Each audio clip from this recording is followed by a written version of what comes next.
Hey, what's up mga bro? Ayun, ito na nga. Dito na tayo sa bahay. Galing tayo ng Jarir. So, meron tayong binili.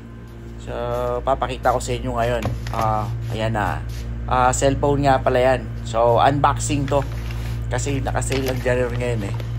So, papakita natin sa inyo kung ano ang laman yan. So, ayun. A34 5G 256GB 8GB ang RAM. Ayun, binili natin siya ng naka-sale dito eh. So, nabili namin siya ng 999 sa Jarir. Kasi, naka-sale kasi siya ngayon. So, ayun, tingnan nyo naman. Kaso, ang ano sang sa kanya, wala siyang kasamang plug. Meron siyang cable, yan lang yung kasama niya. Hindi kasama yung, yung plug niya mismo. So, tapos Type-C na siya. Type-C yung saksakan. Type-C din yung charge dyan. Type-C to Type-C. So, yun, A34. Ang ganda niyan, Brad. Oo. Ganda niyan. Sa Pilipinas nga pala, nasa, nasa 20,000 plus. Pero naka-sale naman na siya ngayon. Siguro din doon sa Pilipinas. Kasi, international naman ang sale ng ng Samsung eh. So baka 18,000 mga ganun. 18 to 16,000. Pero depende pa 'yon.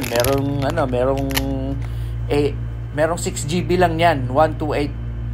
Ang 6GB RAM, 128 yung memory niya. So ayun.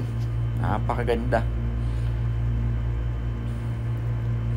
Wala pa lang nung binili natin siya. Binili na rin natin siya ng mga ng mga casing at saka yung screen protector. Yung screen protector niya. Uy, ganda niya, no? Saktong-sakto. A34 talaga. Nag-open na. Pero hindi natin siya bubuksan mga bro kasi i-set up ko pa siya. Tapos ito namang isa yung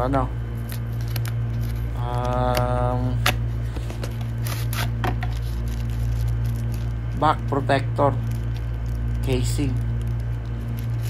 Hirap buksan. O yun.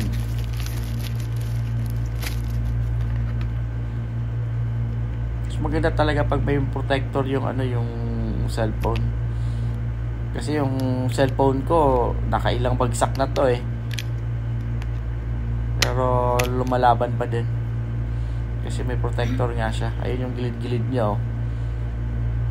Yan yung unang tatama kasi. Ayun oh, may pang stand. Oh, di ba? So ayun na nga mga bro. Unboxing tayo eh. Samsung A34. Ciao. Yeah, bring you up. Yeah, come on.